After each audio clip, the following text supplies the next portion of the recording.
مگر وہ اپنی بات سے ٹس سے مس نہ ہوا اور اڑا رہا کہ میں نے تو راجپوت اور باغیرت حکمران سے یہ فرمائش کی ہے کہ وہ اپنا سر مجھے دے دے اور میں گدڑی میں وہ لے کر چلا جاؤں۔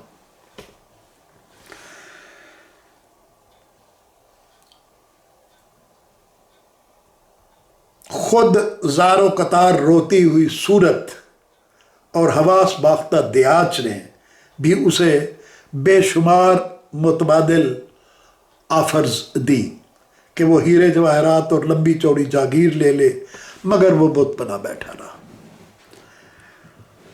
جو بولا تو یہ کہ جہاں پناہ آپ نے راجپوتوں والا وعدہ کیا ہے تو راجپوتوں کی طرح اسے نباہیں بھی صحیح اور اپنا سر میرے حوالے کر دیں۔